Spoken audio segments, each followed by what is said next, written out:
Captain StarLog, March 10th, 2017. Welcome back, everybody. I'm Captain Foley from Trekyards, and for the past two Captain's Logs, I've kind of been hinting at or talking about a project that I kind of wanted to share with you guys. As you guys all know, at least you should, well, you don't really have to, but most people know, I'm a huge fan of Dreadnoughts. I got a few Dreadnoughts under construction here. There's the Ascension class. That's one I'm working on right now. Needs a lot of work, but big fan of the Dreadnought. Even the old Federation class, which we got in Starfleet Battles from the Franz Joseph technical manuals. Also the DNH Dreadnought Heavy, and the DNL, the Dreadnought Light. These are both Starfleet Battles ships. Just a huge fan of the overall look of Dreadnoughts. I know a lot of people aren't huge fans of them. You know, they don't like the 3 nacelle design, and that's fine. They believe in the pairs rule, or they just don't think it looks good, and that's great. And I have no problem with that. I, however, have always liked them. I always wanted to. Well, they're just one of my favorites. I think it just struck me at that right age when I got the Franz Joseph technical manual. I was the right age as a kid. I just thought it looked cool, and I would have loved to see it on screen. So I'm a huge fan of that. Now, what I've done is, with the help of a few people, is developed the Foley class Dreadnought, which is the TOS Dreadnought. Initially, Cal Schnatz Jr., me and him worked together to write up a little development history on it, and then design the initial class. Went through a few changes before the final version, and then just recently, Barry Chapman, who's one of our 3D model builders for Trekyards, we went through it together as well, and he did a lot of really great additions and advancements, and kind of made a new functionality for it, which I'm going to share with all you guys. But what I want to do is I just want to read over the development history, show you some pictures of the work in progress. This will always be a work in progress, probably, as I'll probably never be happy with it, but we'll get into that after. I just want to read you the development history right now, share some behind the scenes photos of the development with you, and then talk about the overall class of ship. So hopefully you guys enjoy this. So let's begin. The Foley class Dreadnought Experimental Development Program. Overview. In 2261, Starfleet Command was becoming increasingly concerned with the rising tensions and acts of aggression by the Klingon Empire. Reports have been coming in from civilian and Starfleet officers regarding Klingon battleships challenging vessels in border disputed zones of the Alpha and Beta quadrants, to the point of some ships being fired upon. Although no vessels were damaged or destroyed in these incidents, it prompted Starfleet to take a more militaristic stand to protect the Federation assets and civilians at large. The result was Starfleet reassigning combat-capable vessels to the disputed areas in the hopes that the saber rattling would show the Klingons that Starfleet would not be taking a passive stance to these threats, in the hopes that the Klingons would be intimidated by the build-up to act less aggressively. This plan had the exact opposite effect, however. The Klingons not only viewed this action as a prelude to war, but also became more aggressive, especially towards the deployed Starfleet vessels, resulting in heavy damage to some vessels and the death of many Starfleet officers and enlisted personnel alike. The incidents came to a head when the Dreadnought Mark I, the USS StarLog, engaged 2 Klingon D-7 battlecruisers in the Gorami Corps in the Beta Quadrant. After a pitched battle, the USS StarLog was destroyed and all hands were declared killed in action. Flight and recorder markers that were recovered after the battle revealed that there were no tactical errors made by the officers or crew of the StarLog, and the official judgment of the review board was that the ship was outmatched in overall firepower and maneuverability when compared to their aggressors. The review board also uncovered major weaknesses and design flaws in the design of the Federation-class Dreadnought, the Dreadnought Mark I, that were major contributors in the destruction of the StarLog. As a result of the findings of the board, Starfleet Operations recalled all of the remaining active duty Dreadnoughts, or Dreadnought Mark Is, placing them out of service and their crews being reassigned until a service plan could be developed to remedy the design flaws that the StarLog Review Board had uncovered. The Starfleet Corps of Engineers, along with the class's designers and builders from General Dynamics, spent countless hours analyzing the deficiencies in the design and came to the conclusion that only a major refit or a complete redesign of the vessels would be the only corrections available, and by pursuing these options, there was no guarantee that all of the weaknesses in the design could be corrected or that new ones might emerge.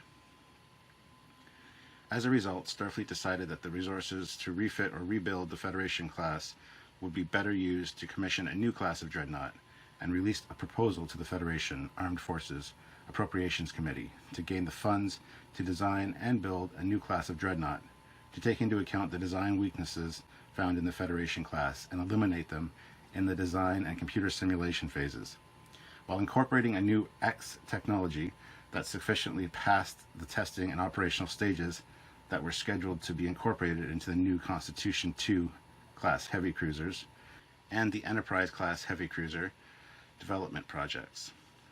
The Appropriations Committee approved the necessary funding for the development of the Foley class Dreadnought experimental DNX Mark II by unanimous vote. The class was named after Starfleet Captain Stuart Foley, a Starfleet pioneer who has designed many successful vessels, introducing new technologies and radical design elements that eventually led to the optimum warp transition shape of a primary saucer, followed by a cylindrical-shaped hull and two large field generation nacelles. Foley's basic design principles would remain a staple of Federation design for many years to come, and he was personally called in on the DNX development project as lead engineer. Design parameters. The Starfleet Corps of Engineers, working alongside with the Starfleet Tactical Division, developed real stringent design guidelines for the Foley class DNX development program. These requirements included the removal of all exploration and scientific related facilities that had been a benchmark of all other Starfleet vessels to date.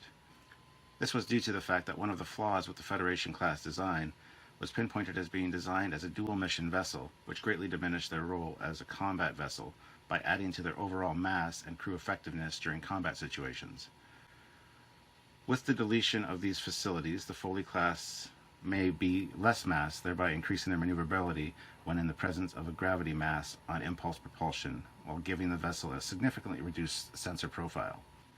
A reduced and strengthened interconnecting dorsal, it was revealed that with the dorsal installed on the Federation class, basically a reuse of one designed for the Constitution class heavy cruisers, with the added mass of the third PB-32 warp generation nacelle connected to the primary hull directly to the main power transfer tunnel, greatly added to the stress of the structural strongback, resulting in microfractures that compromised overall hull integrity and created a weak point vulnerable to enemy fire, more than any other area on the vessel. When it came to sublight propulsion, the USS StarLog's flight recorder and recorder marker revealed that the impulse power generation unit was vastly underpowered for combat maneuvering due to the overall mass of the vessel, and with its location on the center aft of the ship greatly retarded the overall maneuverability of the vessel in combat situations by slowing impulse turns, exposing vulnerable areas of the ship to attack. Sublight propulsion. It was determined that twin impulse power units that would take advantage of the new impulse deflection crystal technology to channel warp plasma directly to the thrust initiator units, giving the vessel greater time to velocity. These units would be located on the port and starboard aft primary hull and would eliminate maneuverability hesitation with the aid of advanced vectored twin exhaust ports, giving the DNX a higher, tighter, and faster turning radius. The team also mandated that the DNX have redundant primary power systems. The first would be incorporated dual ARA-8 independently ejectable fusion reactors and increased battery backups dedicated to crew survivability. Directed energy phaser armaments. The weapon systems would include the next generation of directed energy weapons, the Shatner armaments, Mark 11 omnidirectional phaser arrays. These arrays would increase the power output over the Smith & Wesson Mark 10 arrays by channeling power directly to the MARAs at the point beyond the intermix stage and channeling the energy through tightly woven galvan coils to an intensifying crystal, increasing the power delivered through discharge by 82% over the Smith & Wesson Mark 10 units. Torpedo systems. The photon torpedo systems would be upgraded to the new Archaeus TLS-72A TrueFire launchers, utilizing the new Northrop Grumman Poseidon TP-7 Mark VI torpedoes. This system, unlike the Archaeus TLS-50D SureShot system that is currently in use by numerous Starfleet vessels, is incorporated into its own dedicated bay located at the base of the interconnecting dorsal, directly connected to the secondary hull. This location increases the structural rigidity of the launch assembly by over 60%, allowing the unit to launch heavier payload torpedoes with 42% less launch recoil that could physically propel the vessel while at station keeping. The other advantages to this system is that it incorporates an armed preloaded magazine of 12 torpedoes for a rapid-fire situation, a feature that the SureShot system did not provide. The Northrop Grumman TP-7 Mark VI torpedo differs from the current TP-5 Mark V unit in many ways. The first is that it's designed to operate in a higher warp speed scale by utilizing advanced warp field sustainers to project the warp envelope around the payload delivery device by a factor of 4 above the launching vessel, allowing it to be used in warp speed combat more effectively than the TP-5. As to where the vessel had to be traveling at low warp speeds, no greater than warp 2, to be fired. The other great tactical advantage was the updated target tracking package that was in constant communication with the master tactical computer before launch initiation. Upon launch, the torpedo continually updates its telemetry internally to successfully intercept the chosen target. While the launch vessel does not have to maintain a targeting lock with an object and can move on to other threats, unlike the current TP-5, which requires the launching vessel to maintain a targeting lock on the target until the time of impact, making the TP-7 a true fire-and-forget projectile weapon. Defensive shielding. The defensive energy shields on the Foley class would be upgraded to the new Aerotech Incorporated MFS-17 system that can be successfully tested and approved for use by Starfleet Tactical after being installed on the Constitution-class heavy cruiser Mark V. This system utilizes a different approach to current shielding technology by scanning an ingot of cast rhodinium at the subatomic level and projecting it as an energy field several inches above the outer hull by dedicating strategically placed grids along the outer hull. Individual sections of the shield could be manually or computer controlled to be strengthened or projected further out from the hull based on tactical needs.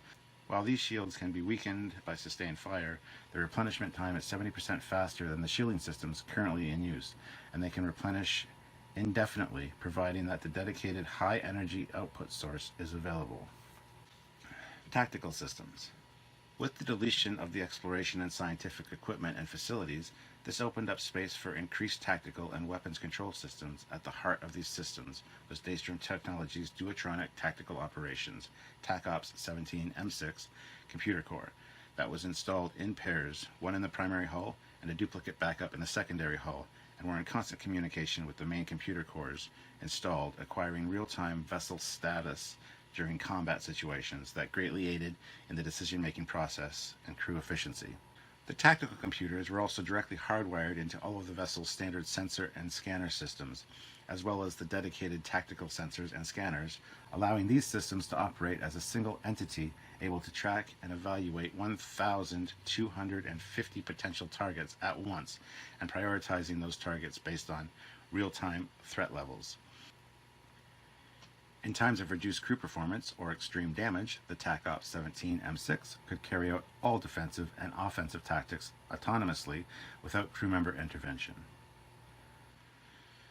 Faster than light propulsion. The sustainable warp field geometry presented a unique challenge to Captain Foley and his staff. While the Federation class supported a 3 nacelle design, it was quickly discovered that engaging all 3 nacelles simultaneously would provide an unstable warp field that would degrade and force the vessel back into real space within approximately 3 to 10 minutes of activation, depending on the warp factor that the vessel was traveling at the time. Therefore, the Federation class primarily used the twin nacelles located on the secondary hull for primary faster-than-light propulsion, while the third was kept in hot standby mode for either emergency use should the primary pair of nacelles become inoperable, or if there was an emergency primary hull separation that would render the primary hull a warp-capable lifeboat. Captain Foley and his team theorized that a 3 nacelle design could be able to successfully function with all 3 working in unison to generate a sustainable warp field around the vessel. This theory required the creation of a new technology specifically designed for the Foley class, including a dedicated computer created and programmed by Daystrom Technologies based on the experimental Multitronic platform, dedicated to monitoring and altering the warp field and the cell output levels by making adjustments to both every millisecond. This computer system would be developed in conjunction with the Cochrane Warp Dynamics to work with the new upgraded PB32D warp field generation nacelles. Captain Foley also suspected that the placement of the nacelles might be part of the cause for the Federation class not being able to use all three nacelles in unison.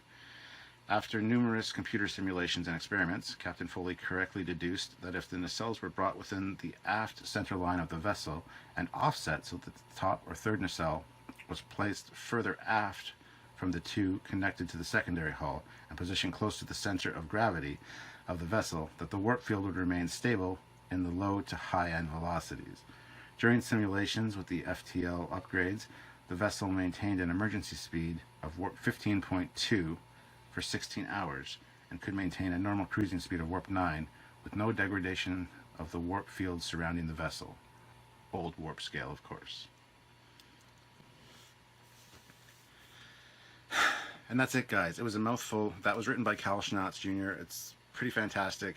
It's needs a little bit of rewording and shuffling and things, but that was basically why this ship was designed and how it was designed, and hopefully you got through all that fairly well. I had trouble reading it, and I apologize for that.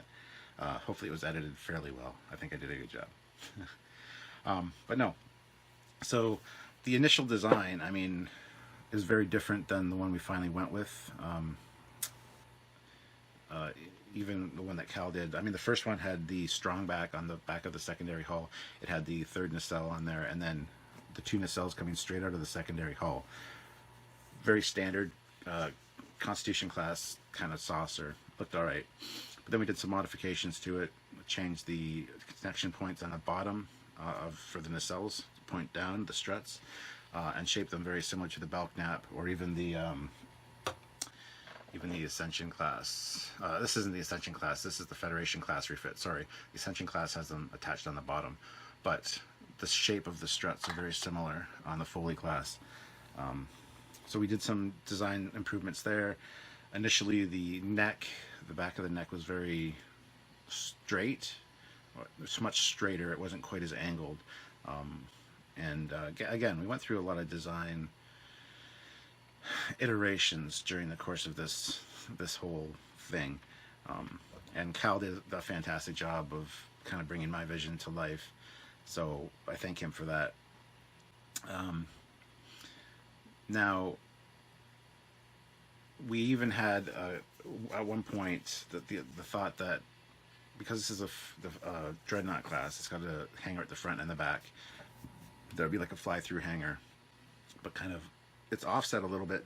There's maintenance shops and things in there, but there was one diagram drawn up by one of the Trekyards members of the secondary hull that had two shuttle bays at the front, two doors, which is actually pretty cool design, pretty fantastic. We thought about that for a little while, even did some fly through and around type hangar designs, and decided not to go with it. I do like the overall appearance of that one from the front. I think that's very cool, but that could be developed into something down the road, I'm sure. So yeah, we just went through a lot of design iterations, especially with the nacelle struts and things, where to place them, the shape to put them, the way they were angled, things like that. And we finally came up with something that looked really good and pretty fantastic, if you want my opinion. I really like this ship. Cal's is very bulky. There's a lot of right angles and things that I thought could use some refinement.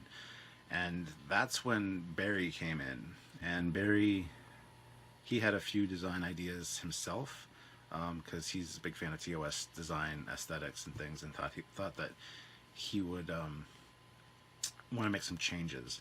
Now, one of the first things you'll notice is that the original registry number was NCC 1974, which is the year I was born. I thought that was a little transparent. So in later iterations, it became NCC 2174. Um, we've even tried, Cal even did up a mock-up of the experimental phase 2-ish nacelles, kind of after phase 2 but before the refit design nacelle. They put those on there, which is pretty great looking in my opinion. And we are working on a refit version of this thing. It looks really fantastic with refit nacelles. As you'll see, the angles on the ship and the angles on the refit nacelles really work well. So Barry's going to be doing up a refit version of this design at some point, and I'm looking forward to seeing that very much. One thing that Cal also did for me was design a new division patch. We wanted to go with something that was, I like knights, I like swords, and the motto for the Foley class is, in a time of peace, the wise man prepares for war, because this ship was dedicated specifically as a battleship. Now the whole, going back to the no scientific labs or research rooms on the ship, I don't really agree with that. I think that there would be some in there, but it is a dedicated warship. It's not really out on exploration. It's more for patrolling hostile territory, being stationed at star bases that are close to hostile territory. This would be something that would lead an assault. And initially, Cal's version was smaller than a Constitution class.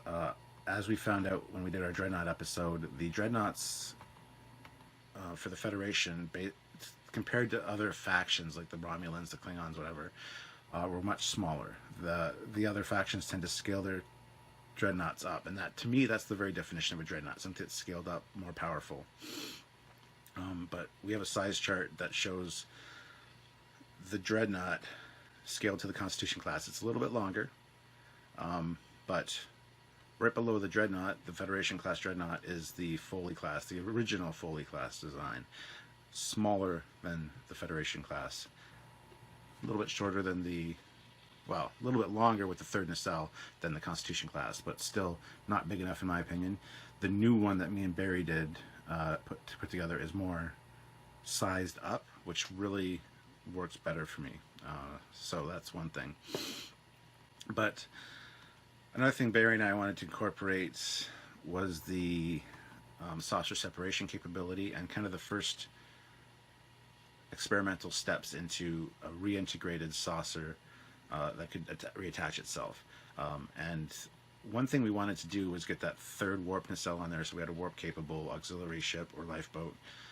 But with it being so far back on the secondary hull, even though it was on the strong back, the original design that me and Cal did was to have the whole thing, the whole strong back along the back of the secondary hull break off and separate. So it would be like the saucer, the neck, the strong back, and then the nacelle. But I thought that would be very weak structurally. So Barry came up with a fantastic way to incorporate that. And you'll see it here. There's some, the whole nacelle strut slides up the neck and then locks into place on the secondary or in the primary hull. And then the ship separates, and both parts of the ship can be used. There's a impulse engine that pops up as the nacelle strut passes over it, and the secondary hull pops up, so that both units are usable and maneuverable. There's even a separation sequence that involves leaving the third nacelle where it is, so it's just the saucer that separates, but that's more for an emergency situation, I would think. There's still a lot of development stuff going on this. A lot of you guys have probably noticed the rear-facing sensor dish. It's not a deflector, it is a sensor. It is made to be an homage to the Federation class that had the rear-facing sensor dish, and that's more for communicating with Starbase and coordinating ship escorts or ship activities within a fleet. The Dreadnought is basically the heart of the fleet, so it is talking back and forth to Starfleet Command. So that rear deflector or sensor dish is basically a communications array, things like that, giving real-time information to Starfleet Command and receiving real-time information from them. So that's what that is. Another thing that I wanted to incorporate, because I hear it all the time, where's the front deflector? When the ship is separated. We built one into the saucer. Barry and I thought it would look good. There's a Voyager type implanted in. I didn't want it on the front of the saucer like the NX-01. I'm not a big fan of that design. So incorporating it kind of into the curve at the bottom there. A couple more changes that Barry made from Cal's design was to move some of the photon torpedo launchers. They're more submarine style now on each side of that deflector on the saucer section, which is a great look. So kudos to Barry on that. Barry's initial warp separation or separation sequence, he added like a gangway almost from the strut to the neck of the ship, which kind of ruined the overall flow of the ship look for me. So I asked him if he could slide it down, and he did. He put it right on the secondary hull. So now when it goes to its saucer separation sequence, it looks a lot more smooth. And when it's just flying around, it doesn't have this gangway along the, with nothing underneath it or whatever. So we went through some development processes there. And again, Barry did some fantastic work. At one point I decided, or I speculated on putting the nacelles straight out of the secondary hull again.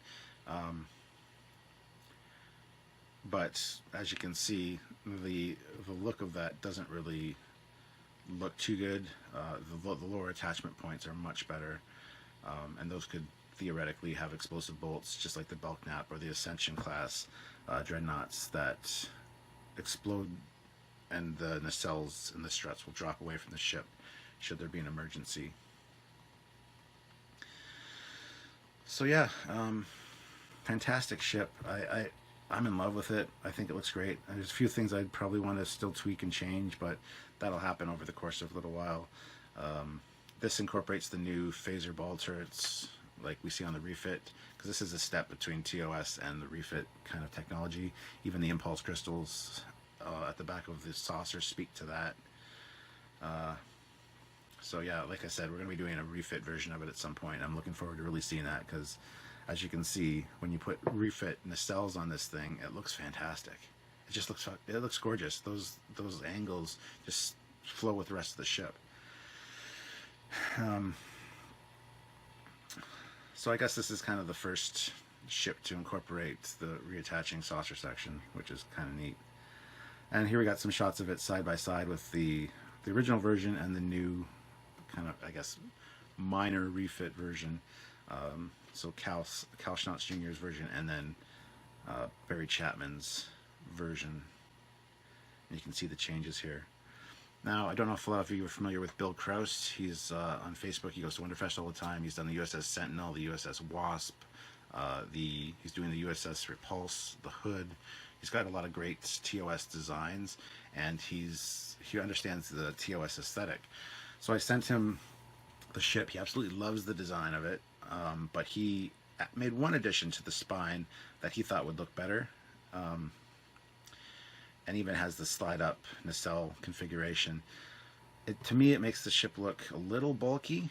I don't mind it. I do appreciate his input on it, because he is the TOS guy as far as I'm concerned. He should be designing ships for Discovery. He has the TOS aesthetic down. But it looks good. I just chose not to go with it. Thank you, though, Bill, for your input on that. Again, fantastic guy and great insights. So anyway, guys, we even did a mock-up of what a Enterprise or a Foley class would look like in the JJ verse. Looks kind of cool. Needs a few adjustments, I think, but overall I think this is a interesting ship. Definitely a good jumping off point for anything future we want to do with it. And I really appreciate you guys taking the time to watch this video and kind of listen to what the design philosophy for this ship was. And eventually we'll do a full Trekyards episode on it. We'll get some great animations of it, flying side by side with those ships done by Samuel. The animations you've seen in this episode have all been done by Barry. So thank you, Barry, for those. They're absolutely awesome. The introduction was done by him as well, or the intro scene. So I can't speak highly enough about the things that he does, and he does it in such a fast amount of time, and he takes criticism and input very well, and we've come up with something fantastic here. It's a group effort. Myself with the overall design ideas, Kalshnauts that did up all the technobabble and development history of the ship, which is very cool. And then Barry, who of course built the 3D model of Cal's version and then of the new one that we just released now. So anyway, guys, hope you enjoyed this episode, this Captain's Log. I'm looking forward to sharing more Foley class information with you when it becomes available, and showing you the refit and things like that. So stay tuned to this channel for more. And that has been today's Captain's Log. I think I've kind of covered everything I want to cover today. This was very focused on the new Dreadnought class. So anyway, guys, thank you so much for tuning in. As always, I want to hear your comments down below. What do you think of this ship? What kind of improvements would you make? What kind of changes would you make? What you like, what you don't like? It's all very important to me. And I know a lot of people don't like Dreadnought designs, so people are just not going to like it for not liking its sake, and that's fine.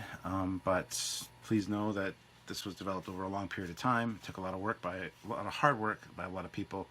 And it's kind of been my vision of a Dreadnought for a long time, and I'm really happy to finally have it out there in the world. So I know it's a little arrogant calling it the Foley class, but I had to. I'm sorry. Even some of the early versions of it say the USS Stuart Foley class. But yeah, anyway. So until next time, guys, thank you for joining me, and this is Captain Foley of the USS Foley signing off, and we'll talk to you guys very soon. Bye-bye.